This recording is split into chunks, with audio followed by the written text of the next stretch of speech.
Kesempatan kali ini kelompok 3 akan membawakan kisah tersebut.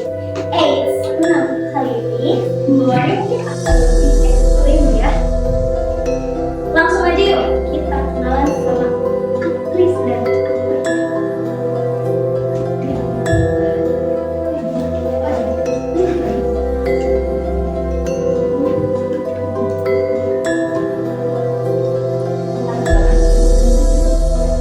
Saya Livia Biantila sebagai Raja Purnamarta. Saya Yuda Melia sebagai Galuh Ajam. Saya Taufana Benar sebagai Chandra Kirana.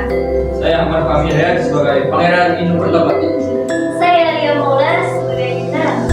Saya Sarifah sebagai penyihir. Saya Yang Pimitriani sebagai Nenek Tua. Saya Taylor Subatu sebagai Dayang Dua. Saya Najwa Batu Kuliah sebagai Dayang Galuh Satu.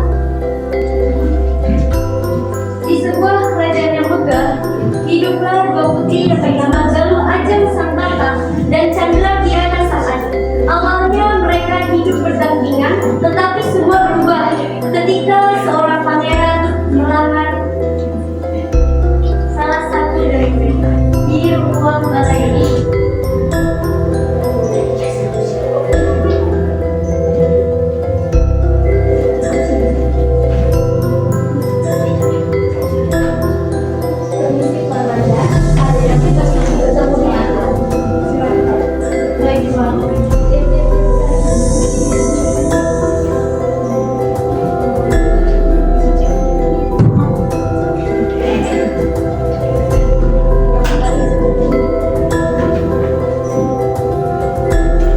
Selamat datang Pangeran Inu Pertapati.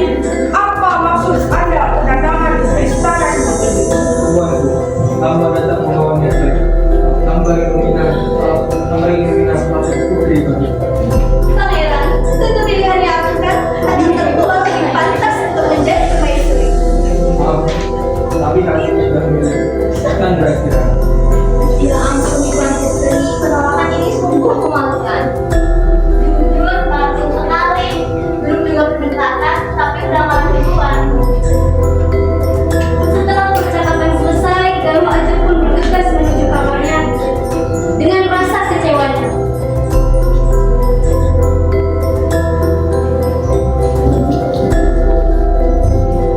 Aku tidak akan bisa biarkan ini terjadi. Chandra Kirana tidak boleh menjadi permaisuri pangeran ini. Aku harus memberikan cara agar mereka tidak bisa bersatu. Dayang! Dayang! Ada apa, Tuan Putri? Tolong bantuan aku mencarikan cara agar mereka tidak bisa bersatu. Bagaimana kalau kita tanya penyihir saja, Tuan Putri? Sepertinya tidak bagus. Mari antarkan saya pada penyihir itu. Baik, Tuan Putri. Mereka pun bergegas menuju penyihir tua untuk menggagalkan pertunangan Chandra Kirana dan juga Pangeran Inu. Karena rasa cemburunya, Putri tidak bisa menerima kenyataan yang pahit tersebut. Akhirnya, dia pun menyimpan dendam yang teramat kepada adiknya sendiri dan menyiapkan rencana untuk menyingkirkan adiknya, yaitu Chandra Kirana. Akhirnya, Tuan Putri Galuh Ajam pun menemui sang penyihir sakti untuk ikut melancarkan rencana tersebut. Suasana yang gelap, hutan,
Salamat.